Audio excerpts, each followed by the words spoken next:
if you feel this tug on your heart, then just say yes. Just say yes. The most beautiful things that I've got to experience in following Jesus have all come from saying yes. The response with a yes outweighs the risk. It outweighs it. I mean, one lifetime, man, one life changed for eternity is worth all the difficulty. This is the Multiply Project podcast, and that is JT. JT flew C-130s for 9 years and is now planting Local Point Church near Cherry Point, North Carolina. They've had 132 baptisms in 18 months. And here's the part that'll stick with you. 5 elders saw the planter in JT before JT ever did. Somebody in your church is that person right now.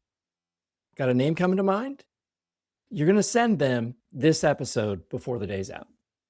And before we start, grab the Church Planter Scouting Guide linked below. It shows you the 9 things to look for so you can spot the church planter already in your seats. JT, welcome to the Multiply Project podcast. It's good to have you. It's great to be here. Thank you guys for the invite. Excited about it. It's always great to connect with you. And man, you and I've known each other since you were in pre-launch phase of planting your church. I think you had just come through church planter assessment, and we'll talk about the church plant here in a little bit. But you got a lot going on right now, so I appreciate you taking the time out. You've got your oldest daughter is expecting your first grandchild in July, which just so the listeners know, you're a very young grandpa, so looking great. It's going to be awesome. And she's moving closer to home, so you guys can be very close in vicinity to your grandchild. And your wife is getting her doctorate in this season, I believe. So you got a lot going on. Yeah, it's busy season. So thanks doubly for joining us today. Hey, let's start here. Let me just have you introduce yourself, share about your family. I told a little bit, but you can share about your family and the church you planted as well. Absolutely. Yeah. So we're planting near Cherry Point, North Carolina. It's a Marine Corps installation out here. The big vision for us is to plant a church near every major Marine Corps installation in the world. And we launched in September 2024. So getting ready, coming up on 2 years, excited about that. And I have 5 kids. I've been married for 22 years to my wife, Allison. She's the brains behind the operation. I think that's typical. And so she's currently working on her doctorate. She'll finish this summer, and then she will defend it in the fall. And so hopefully she's all done this year. It's a doctorate in strategic business leadership, which is wild. Wow. She was an English lit major, then he got a master's in theology, and now doing a strategic business leadership doctorate. So she's a big brain. Yeah. And then, like I said, oldest daughter, her and her husband are expecting our first grandbaby in July. Can't wait for that. And then they'll be moving out here to help out the church in October. Been one of my most earnest prayers in this season. And the 4 others, going down the list, my 19-year-old son, Jerry, going to firefighter school right now. My 17-year-old daughter, Sophia, sports. She's actually just got a letter from a D1 school up in Virginia. They wanted to come up and showcase this summer. So we're excited about that opportunity for her. And then I got a 6-year-old, phase 2 is what we call it. So a 6-year-old Miles, and he's my partner in crime. And then my 18-month-old named Brock after Brock Purdy, Bang Bang Niner Gang. Yeah, had to put the plug in there. Good job there, JT. Yeah. What the listeners don't know is it took us a while to hit record because I let you and Craig know that you had something in common. You're both 49ers fans, and then it just went off the rails. We should have hit record just so everybody could have heard that. But man, you're going to be a grandpa, and you have an 18-month-old. Yeah. Dude, you are the man. So much we could talk about there. All right, here's one question. So we'll talk about Local Point Church that you planted, coming up on 2 years in September. How many baptisms have you guys had since you launched? 132. That's awesome. Yeah, that's a lot to celebrate, man. All right, important question. I didn't even know about this debate. Maybe it's not a debate. Maybe it's just a debate online. But Camp Lejeune, am I saying it wrong? So No, you're saying Camp Lejeune, right? Okay, It's Camp Lejeune. because there's a little bit of talk that's Camp Lejeune. Well, that depends on where you're from, but it's Camp Lejeune. Okay, okay, Yeah, that's you good. sound like people sound like weirdos when they say Lejeune. Oh. Hey, before we kind of roll the clock back in your life and work, what are you most excited about in the life of Local Point Church today? Oh man, yeah. Right now we're currently working on casting big vision for our church to really ingrain the DNA of church planting. You know, we understand if we're going to plant churches near every major Marine Corps installation, that church planting has to be a cornerstone of our DNA. And so this year, we're actually getting ready to give $35,000 to other church planters to help them, and we actually just had our first church plant. It was our worship leader. Chris went to assessment to plant, and we're hoping to send him out to Camp Lejeune in 2028 if everything goes well. That is awesome. So, That's yeah, great. just celebrating that. That's so good. So we'll probably come back to some of that towards the end, but let's talk pre-ministry, perhaps like even pre-faith. Talk about your time in the Marine Corps and just kind of, you know, you can, whatever you're comfortable sharing there, and then even faith and how your conversion kind of changed everything. Absolutely. Yeah. So, um, September 11th, 2001, I saw the attack on the towers and immediately knew I needed to do something. I didn't know what it was. And shortly after that, I saw two guys walking through my school in these really sharp uniforms. They were in great shape and they just looked. I was like, man, those guys, whatever it was about them, their swagger, how they carried themselves, their confidence. I was like, that's what I want to do. And I walked up to him. I was like, "Hey, what are you guys?" And like, "What are we? We're United States Marines." And the way they said it to me, I was like, "Man, let's go!" And so I like, I want to join. And I had piercings all over my face, tattoos already in high school. I was a troublemaker, and so they were like, "You?" And I was like, "Yeah, I'll go down and sign up today." So I was an easy win for them, and I did. And it was in response to the attacks of 9/11 that I ended up joining. And so I ended up I ended up um, serving for 9 years from 2002 to 2011. I was an air crew on C-130s. Phenomenal job. Got to go all over the world, travel all over the world. But I was not a believer. Didn't grow up in church, and I went sporadically, but didn't grow up in church. Always believed in God. I would say I was always a person of peace to all people of faith. Um, but yeah, trying to live it out, not my thing. I wanted to do me. And then my wife, her and I got married in 2004. And not too long after getting married, we were actually stationed out here at Cherry Point.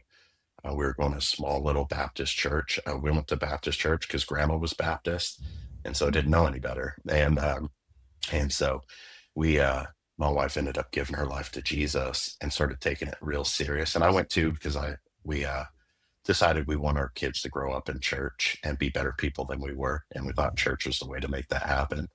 Well, then all of a sudden, my wife gets saved and starts taking this whole Jesus thing way too serious for me. And so in 2007, I had just got back. I'd been overseas, um, hitting Japan and Philippines. My job took me over there regularly. And I'd been gone. I don't remember how long I was gone, maybe 2 months or so. And I got back and told her I wanted a divorce. And so in 2007, uh, started talking about divorce. And man, I slept on it. Woke up the next day. My kids came running out to me, and I don't want a divorce. I just don't like who I am, and I'm taking it out on her, and I don't know what to do about it. I was drinking all the time, partying all the time, getting in fights, and then living the Marine Corps life, and I enjoyed that party life. And so I had this crazy dichotomy. I go home and I'm trying to be a family man like my dad taught me to be. But then at the same time, I wanted to live this life. And at the end of the day, I felt like my family was getting in the way of that, being the Marine I wanted to be. And but after sleeping on it, my kids come running out and give me a hug, and I don't want to start crying. Gosh. It's okay. Appreciate your Yeah. transparency, man. Yeah. I was like, man, I don't want to ruin this, but I don't know what to do. And then I got orders out to Texas in the end of 2007. I mean, my wife, nothing had been resolved, nothing had got better. And ended up giving my life to Christ at a church out there in Texas. I remember they were playing that song, My God He Is, My God He Was, My God He's Always There for Me. They hadn't even started preaching yet. And I felt like the Lord was telling me, you're done fighting. And I ran to the back, and there was this usher back there. I still remember his name, Gary Dillon. And I grabbed this guy he's a potato farmer, and I grabbed him by his jacket, and I put him against the wall. I was like, I'm all jacked up, man. I'm all jacked up. I need Jesus. Those are the exact words I said to him, and gave my life to Christ that day. And I thought to myself, if Jesus can really forgive someone like me and make me a new creation, then I'm all in. I'm all in. If what this book says is true, then I'm 100% his. I just started studying the Bible like crazy because I was like, I got to know about this God uh, that says he'll save me and forgive me and that he loves me. And shortly after, about 6 months later, I started feeling like God was calling me to ministry, but I just re-enlisted. And so I told my wife, and she's like, a pastor. I was like, I think God's called me to be a pastor. And literally that Sunday, one of the elders in the church came up to me, and he said, there were 5 elders in the church. And he said, me and the other elders have been praying. We feel like God has a calling on your life, and we want to start discipling you. And I was like, well, I'm in the Marine Corps, And they said, well, how long do you have to be with us? I said, I don't know. It could be 2 years, could be 4 years, but I have 4 years left on my enlistment. And they said, that's enough time for us to train you. And so those men were unbelievably intentional about developing me as a pastor, teaching me God's word. And yeah, so that was the salvation piece. And then in 2009, my wife and I were actually traveling through New Mexico. And in New Mexico, we were stopped. And I just remember feeling this heaviness, like a spiritual darkness. And I looked at my wife, and she said, you feel it too? I was like, yeah, we got to go and tell people. And it wasn't like we felt called to that, but it was like in that moment, I didn't even know what church planting was. I just knew we had to go and tell people about Jesus. And my wife felt it too. And so 2009 is when we felt the call to church planting. But I didn't get out until 2011. And so I started pressing into that, went to college right after I got out of the Marine Corps. And I'm sure we'll talk more about that in a little bit, but went to college and did my first bachelor's degree in biblical studies with a secondary major in church planting. And that was where I was like, this is 1,000,000% what I want to do. And I feel like this is exactly what I'm wired to do. The traditional church setting wasn't for me. I wanted excitement. I wanted I was the guy I'm not joking. I'd go out like 1 o'clock in the morning. I'd wake up, tell my wife, hey, I have to go tell someone about Jesus. And I'd go downtown Fort Worth and witness to gangbangers and drug dealers and prostitutes and sit with them on the corner and cry and pray with them. And that was just kind of that intense lifestyle I like. And so, yeah, and then the Lord opened this door through our sending church in 2022 for us to come out all these years of sitting on this dream. And we knew when I got out of the Marine Corps, we knew we were going to one day go plant a church reaching Marines and step into the broken spaces of military life. And so my sending church was like, hey, no joke, it was a dream scenario. They said, JT, we want you. What do you want to do? Anything in the world, you can do it. And I'm like, anything? They said, yeah, what's your dream scenario? They're thinking they're about to hire me on staff. And I said, I want to go plant a church in North Carolina and reach Marines and train and equip them, send them to the ends of the earth on the government's dime. And they went, well, I guess we'll send you to plant a church in North Carolina. And that's the Avenue Church out in Texas, in Waxahachie, Texas. And we'll continue to give you the salary we agreed upon for the next 5 years.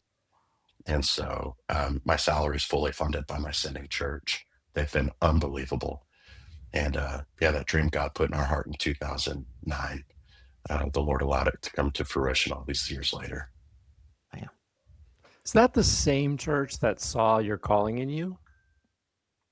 No, it's not. So this is actually my second church plant. Wow. Okay. I planted a church in North Texas, but I planted that and knew from day one one day we're going to go and plant a church reaching Marines. And so we trained and equipped leaders to take over that church Okay. in 2020. Okay.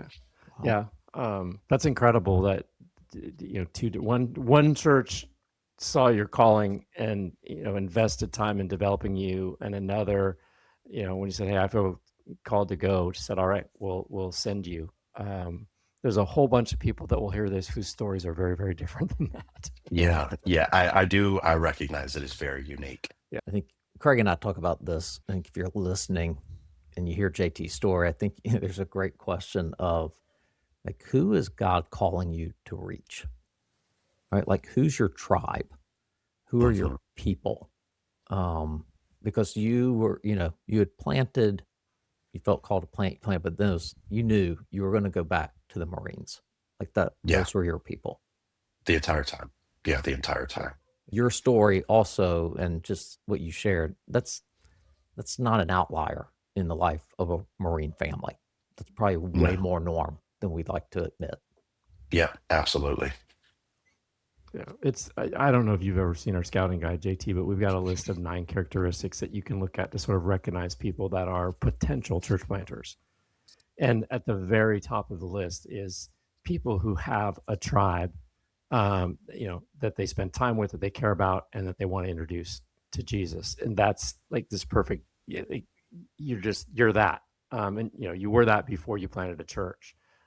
For you, it happens to be Marines because that's your lifestyle. But I just find that that's so. When you meet a person like this, meet someone like you, it's just always an interesting thing because planning a church for you is not about the church; it's about the Marines. Yeah. But so often when people don't have that tribe and they plant a church, it's about the church. And there's just a massive difference in those two things. And I think probably a big reason why you've had 130 baptisms already is because it's about the Marines. Yeah. 100%. You said it just a moment ago, your mission of like planting churches near every U.S. Marine base on the government's dime. And I remember the first time I met you, you shared that with me. I was like, I want to follow this guy.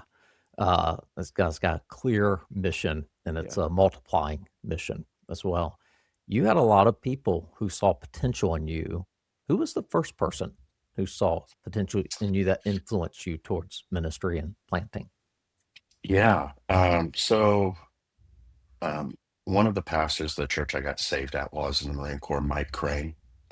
And he's since gone to be with the Lord. But his intentionality with me and what he saw in me, the way he encouraged me, the way he put up with my young zealousness, he was just so wise. And he really fueled my fervor to see people far from God come to a life-giving relationship with Jesus Christ. And really, those first 5 elders, they did. I mean, they're the ones that helped me become I believe my number one spiritual gift is evangelism, and so they're the ones that just stoke that fire. But Mike Crane's the one that really stands out to me as the one that just always encouraged me, even when it was difficult. And I got a lot of crazy stories we can't go into today about evangelism and things I've done, but then I'd come back and share testimonies with him, and he'd like, "Man, that's great. Get back out there and do it again." I'm like, "All right, yeah." And so he just, and once again, I came from a church where we had never planted a church, and so it wasn't we weren't looking for church planters. We were looking for ministers there for the local body. And once it was clear that God was calling me to plant a church, Mike Crane was just a champion for me. Thank God for the Mike Cranes of the world. Yeah, And I think that's a great point, JT. I think if you ask most pastors and church leaders, they're looking for future ministers. They're looking to help the people in their congregation maximize the gifts God has given them. But oftentimes they're not thinking, who are the people we should be sending? What's that look like? And who are they? And how do we develop them? And as you said, they weren't looking for somebody to send. They yeah, weren't looking for somebody to plant, but they were open to that because they were listening and looking at what God was doing in your life. Were there any specific things? I mean, they told you to get back out there, keep doing the things you're doing. I mean, there was a number of years, before, especially before you went out to plant again. Any specific things that they did that you just go like, man, that was instrumental in helping me develop into becoming a church planter? Yeah. So the first was, so I came from a tradition. When I got saved, it was an independent fundamental Baptist. And so we were door knocking fools. I mean, every Saturday morning. Um, but that didn't satisfy the itch for me to share the gospel with people. And that's why anytime I was like, hey, I want to go down and I want to go and preach the gospel on the street corner to homeless people in downtown Fort Worth. They're like, okay, cool, let's organize something. And that was my first position in ministry as outreach director at that church. And so, man, every opportunity that I had to share the gospel, anything that I came to them with, they were all about it. They let me really just dream as big as I could at the time, and released me and empowered me to do those things. They recognize, okay, he's legitimate spiritual gift here, and they just, man, they really did release and empower me. And I think that was a turning point. The other thing was the senior pastor at that time had me and a couple other men gather with him every Sunday, 6 a.m. for almost 2 years. Mm. We prayed together. There was 5 of us on our knees every Sunday morning from 6 a.m. to almost 8 a.m., praying for 2 years for God to raise up missionaries, church planters, ministers there in the church. It was when a new pastor came in, and he was the one that really changed the dynamic of, okay, we want to start sending. We don't want to just keep, we want to start sending. And when that new pastor came in, he was the one that he really taught me about having a life of prayer. And out of that room, uh, he ended up 3 of us, 2 missionaries, one to the Congo, one to Southeast Asia, Wow. and then me to go church planting. Only 2 of them stayed, the senior pastor and the youth pastor. Wow. Church of Antioch in modern day. I love it. In Yeah, Fort Worth, yeah. Texas. In Fort Worth, Texas. Yeah, So that's good. great. All right. Yeah, So you and your wife, Allison, are at Golden Corral. Yeah.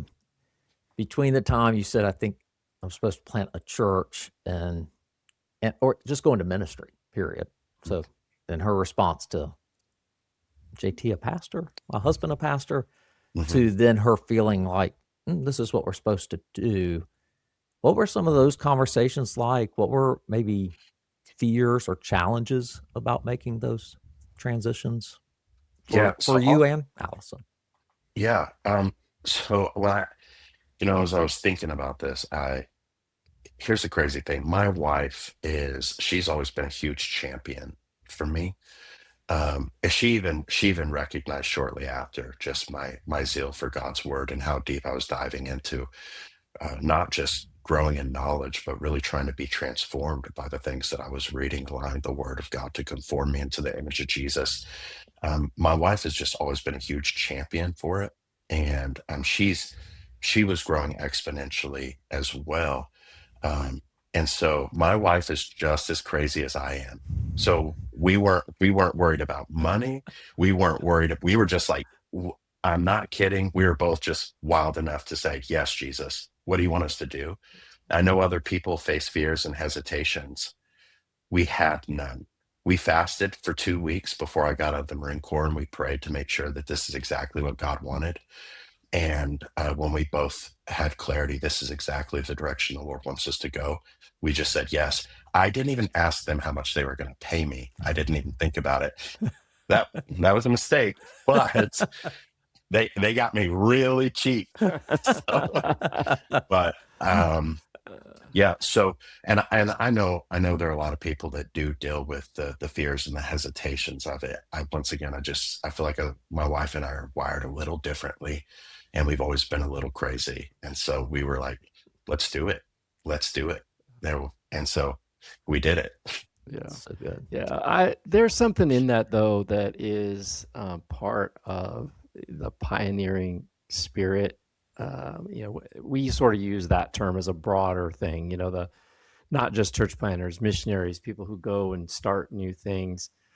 There's just something about those people that that are willing to take those risks. Yeah, there's some wisdom in asking, how much they're going to get paid, and are we going to pay the bills, and can we have a place to sleep? Like Yeah, there is wisdom in that.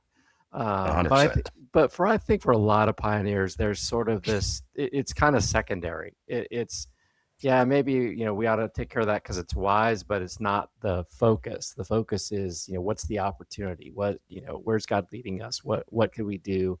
How could we use there? And so I love hearing that. It just to me, it's just like this confirmation. Yep, this guy is a church planner.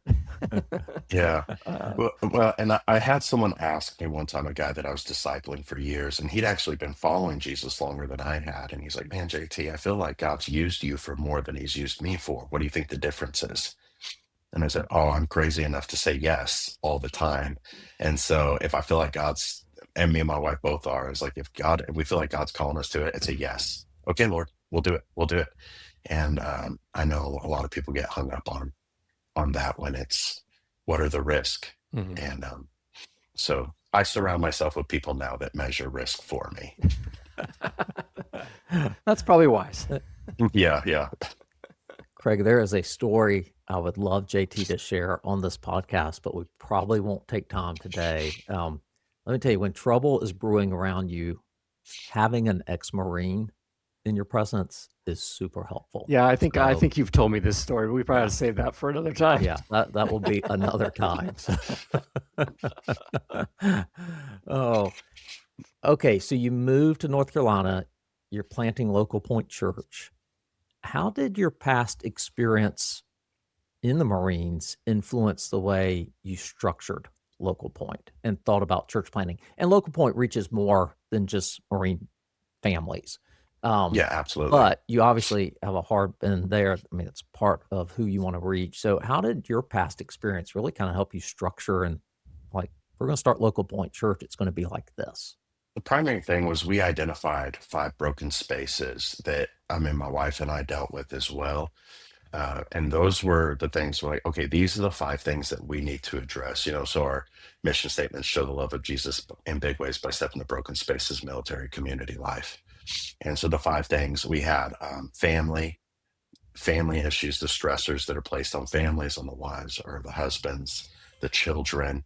Um, what do we need to do to intentionally step into the families and help them in those broken spaces? Deployments is another big one, mental health issues, substance abuse, and then transitioning out. And in fact, when we talk about suicide statistics, a lot of those statistics um, occur during or after the transitioning out phase because they lose that camaraderie. And so those were the 5 broken spaces we identified that if we're going to do this, we need to ensure that we're stepping into these 5 spaces. Now, I'll say this in full transparency, just a little less than 2 years in, we don't have all that figured out yet. We've partnered with some other local organizations to specifically address each one of those issues. But we're still trying to develop a lot of things in-house, like what does a really good deployment care process look like? And so that was one of the things. The other thing was the intentionality of we want to be a sending church. My sending church, one of my initial concerns was they're a larger church in Texas and run several thousand. And so I was like, man, we're going to move to Newport, North Carolina. That town has a population of 4,000. We're never going to be a mega church there. How are they going to receive that? Well, once again, a God thing. The leadership at my sending church is so wonderful. They said, JT, what is your win? I said, our win is how many families we send out. And they said, and that's what we're going to celebrate with you. And so we wanted to become a sending church constantly. And so one of the things that we do with our military families that are connected, we do commissioning services and we pray over them and we remind them that they're on mission for the kingdom of God. And we constantly keep that in front of our people. And so, in fact, we just prayed over one of our couples that got orders up to Virginia. And so that's a regular occurrence for us that we have military families. We're bringing up in front of the entire church. We're reminding the entire church of our vision. And we're praying over these individuals and reminding them, hey, you're getting orders, but this isn't a surprise to God. He knows where you're going and he knows who needs the gospel. So go be on mission for the kingdom.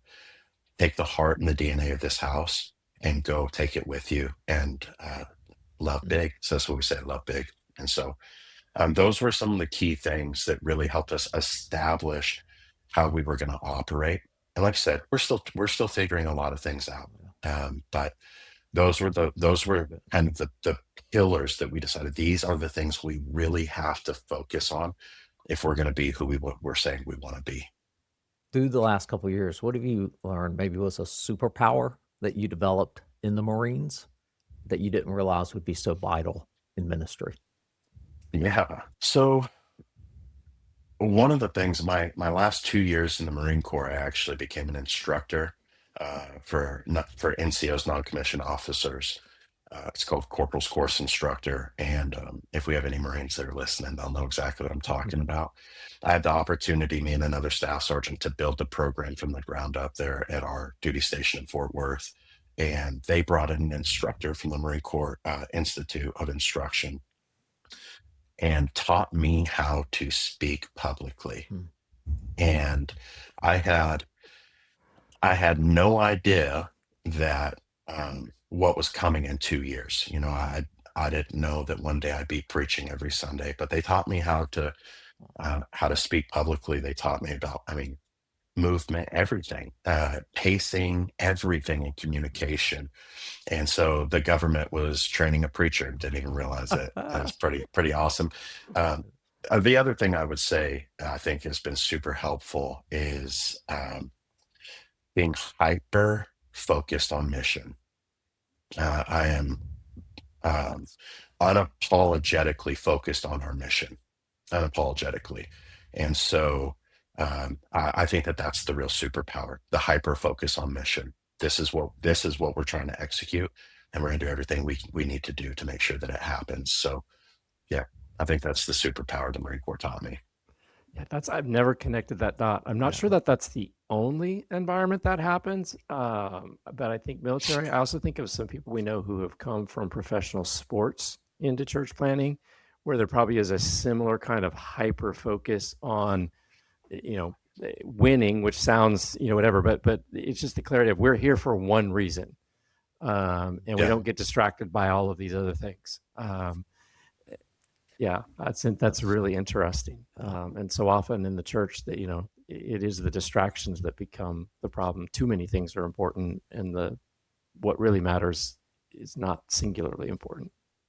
Yeah, and this gives clarity to what we say yes to and what we say no to. I mean, it's a non-negotiable, and our team loves it. So we're like, hey, does that align with our mission? And we can look around the room like, no, it doesn't. Cool, then we're going to say no to it, even though it may be a great thing. It's just not great for us. It'd be great for another church in the area, just not for us. Yeah, so much of excellent strategy is about what you say no to, not what you say yes to. Yeah. True. All right. How did going back to your people give you an advantage? Like, one of the things I love when you and I catch up from time to time is even how Camp Lejeune leadership and chaplain kind of have handled your vision and what you're wanting to do. Yeah. So I think that one of the best things is these are my people. I know the culture. I know how they operate. I know how they think, and so it has allowed me to be unapologetically myself. Um, you know, love it or hate it, it is what it is. And so, I mean, even the story you're referencing that we're not going to talk about today, when I came back and shared that with my church, they celebrated, and so, um, yeah, and so it's super helpful. I mean, we have Marines, and we have a whole bunch of veterans. We have other active duty military. We're right by a Coast Guard base as well, and we have sailors in the church as well. And so uh, those individuals are great at being able to have teachable conversations with, because they all have tough skin. And so that's one of the things as well, being able to come in and have conversations with people, reminding them of the mission, and having those teachable conversations is so fantastic, because rarely do we deal with people in that group getting their feelings hurt over, hey, remember what we're here for, remember what we're doing. And it really has made my life a whole lot easier to be able to do that. And so Yeah, just being, I'm able to be very, very direct, in a loving way, obviously, as loving as I can be, but you know, um, and it just is constantly received very well uh, by our team. So what's if there has been anything like what have you had to unlearn from the Marines when you started leading a church? Yeah, so that goes right back to the directness. I can be a little gruff. My wife used to often say, "I'm not one of your Marines," and so I think that that's been one of the things is the Old Testament. The word for kind is tov, and learning to be tov, learning to be kind, has been one of the things that I've consistently worked on. Uh, because it can be so hyper vigilant on the mission and everything else. And I'm a driver, I'm a high D, and so um, even when I'm in a great mood, I'm doing really well spiritually. I'm still like, okay, cool, but we're still doing this, right? And so um, learning to do that in a way that is a little kinder, especially for our civilian counterparts in the church. Even though I am a civilian now, um, you know, it has been. I think that's been one of the biggest learning curves for me. If I'm totally honest, I hate to admit that publicly, but I think that that's probably the biggest learning curve. Yeah. Well, I would assume, again, the advantage of having been in the Marines, you understand their life. So you see them differently Yeah, as you pastor them, which helps the empathy, helps the, hey, I know what you're going through. That changes things for you as a leader with them. yeah.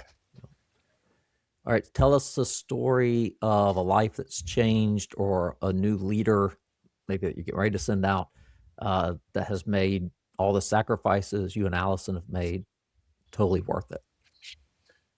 Yeah. Man, there's so many big stories in this, but I want to share.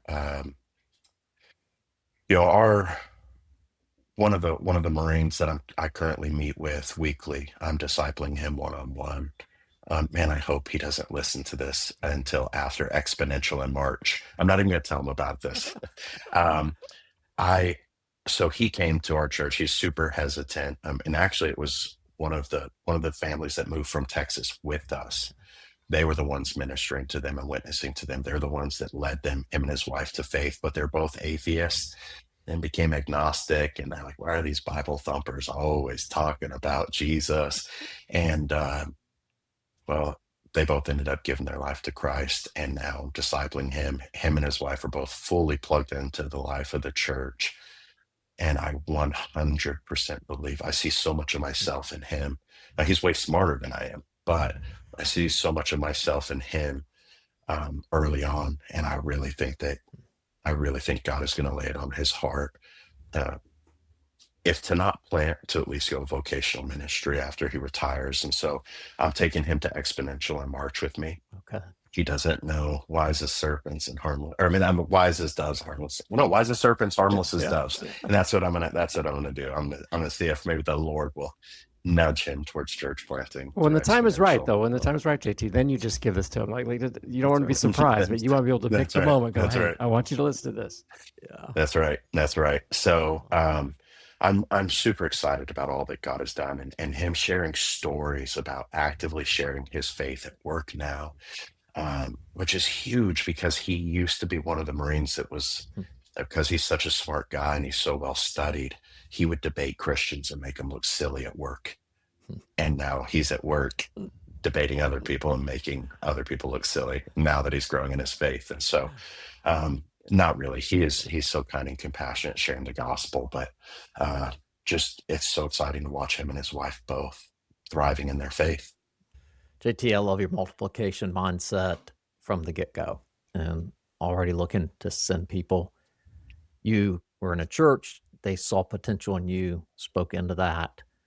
You're looking at your folks going, hey, I see people with potential. I see potential future church planners. So, based on your experience, what would you say to a pastor who's listening to this and wondering if there's any potential church planner in their church? Yeah, basing off my experience, the first thing I would say is pray. I mean, desperately seek the Lord in prayer. Um, I saw God show up in a big way through prayer in my own life. All of our leaders did at that first church. And then we saw it again at my sending church, The Avenue in Texas. And so the first thing I would say is pray. The next thing is, you know, Jeff, I actually think that you said this. You did. You said it recently. I can't remember when, but if it's someone that's in the marketplace, look at what they're doing in the marketplace. Look at how they're leading in the marketplace. Look at their activity in the marketplace. You know, I believe that we have church planters in our churches that they're already sharing the good news. They're already living it out. They're being a light. They have all the giftings and skill sets. They're right there. Um, and so look at for the individuals in the marketplace. And if it's someone on staff, same type of thing. Who is the one that's always wanting to start new things? Who's the individual that every time you have them do something, you see it just growing? And that was one of the things I didn't even realize it at the time in my first church. We had Sunday school classes, and I took over the young adult Sunday school class, and it had like maybe 20 people, I think. And then it's like running 40, 50, 60 people, and we have people from other Sunday school classes that don't fit into the demographic, like, but we want to be in here. Like, I'm sorry, go away. Outreach events. When I started hosting outreach events, I just had the mindset of, why are we always doing our stuff here? Let's go out. Like we did a fall festival, and we used to do it at our church, and we had 75 people show up. We moved it into the community, and we had over 1,000 people our first year. And so I would even say, looking for individuals when they touch it and they're involved in it, you see growth happening. Who are the ones that are just naturally developing leaders and have a heart to do those things? And I would start to have those conversations. I think Craig Rochelle said, look at the areas that are shining the brightest. And so those are the people that I would start to do shoulder tap, I see in you conversations with. What would you say to a younger JT, somebody who's in the Marines, maybe he's come out of the Marines, maybe new to faith, maybe been walking with Jesus for a long time, but it's somebody who's beginning to wonder if God's calling them to church planting, but they've got some fears. They're not sure about leaving what they're currently doing. What would you say to them? I'd say seek the counsel of the leaders around you first. We know that there's wisdom and a multitude of counselors. And so if you have godly men and women around you, they can start to confirm or affirm that calling in your life. I think that's a huge indicator. We all have the same Holy Spirit in us. And so having those individuals with that wisdom and experience, same things, I see this in you. I would listen to that. And then the second thing I would say, if you're getting confirmation from other people around you, if you feel this tug on your heart, then just say yes. Just say yes. The most beautiful things that I've got to experience in following Jesus have all come from saying yes. The response with a yes outweighs the risk. It outweighs it. I mean, one lifetime, man, one life changed for eternity is worth all the difficulty. So, yeah, say yes. Say yes. JT, one of the joys of my last several years has been walking with you and Allison and just getting to observe all that God's doing through you guys, through Local Point. And I share your story quite a bit. Craig knows that because he's had to hear it a few times. Yeah, so I'm grateful that you joined our podcast. It's now when Jeff tells JT stories, go, oh, I know that guy. I know that guy. Yeah. It's just, dude, it's inspiring. Thank you for saying yes, seriously. And thank the Avenue Church and leaders who have spoken into your life. And can't help but tell our listeners that, hey, if you're feeling the nudge to speak into somebody's life in your church, please say yes to that. Please do that. Say yes to that. Yeah, please do it. 100%. Yeah. Thank you for joining us today, JT. Thanks for sharing your story. Thanks for being transparent. Man, love you and just all that God's doing in and through you in the church, and looking forward to celebrating a lot of church plants in the years to come. Likewise, Jeff. Thank you so much. You guys, thank you for the opportunity to come and share today. And it was an absolute joy being with you guys today. Here's what I don't want you to miss. Before JT could see the planter in himself, 5 men on their knees at 6 a.m. saw it first, and they said it out loud. You have people like that in your church right now. The question is whether anyone's going to name it. JT's calling didn't come through a lightning bolt. It came through a table, an usher, 5 elders. That's the New Testament pattern. Relationship, not a voice from heaven, which means you're not waiting on God to move. God's the one who's waiting on you to say, hey, I see this in you. So here's your one thing. Think of the name that came to mind while JT was talking. And this week, ask them to coffee and tell them what you see in them. That's it. And if you want the language for what to look for first, the Church Planter Scouting Guide below walks you through it. And if the honest question is whether your church is even ready to send, take 10 minutes with the readiness assessment. It'll tell you the truth. Also, do you know a pastor sitting on a planter that maybe he can't see? Send him this episode. Stop looking somewhere else. Become the church that sends. We'll see you on the next episode.